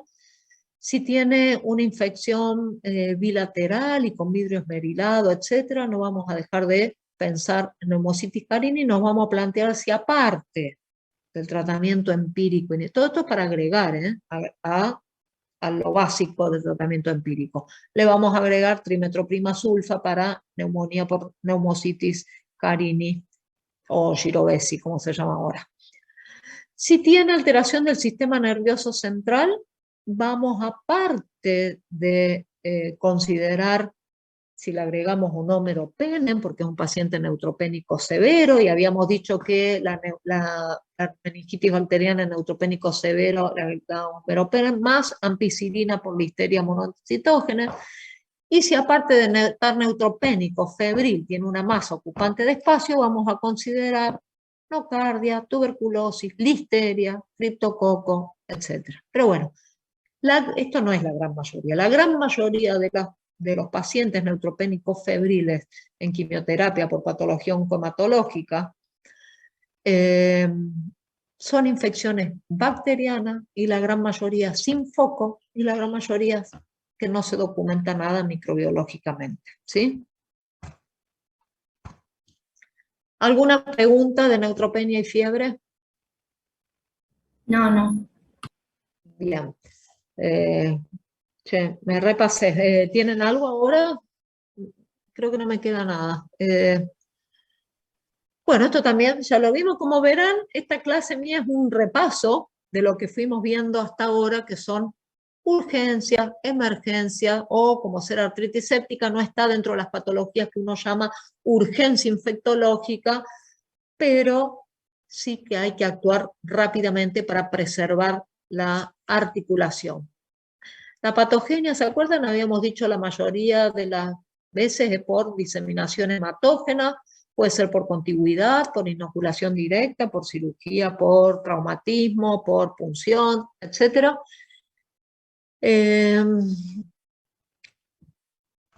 Puede ser El agente etiológico más frecuente es el Staphylococcus aureus, y cuando decimos aureus decimos METI-R y METI-S, los dos.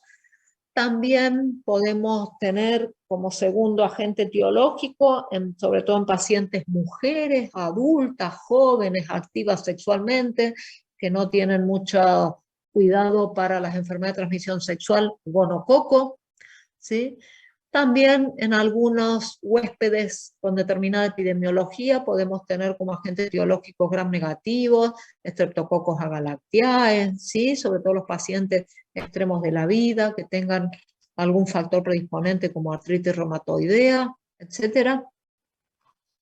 Podemos pensar como agente etiológico infrecuentemente Pseudomonas aeruginosa en algunos pacientes con algún factor de riesgo especial, adictos endovenosos, por ejemplo, puede ser también los pacientes en diálisis que tienen por contaminación del baño de diálisis, etcétera, pacientes muy debilitados con internaciones previas.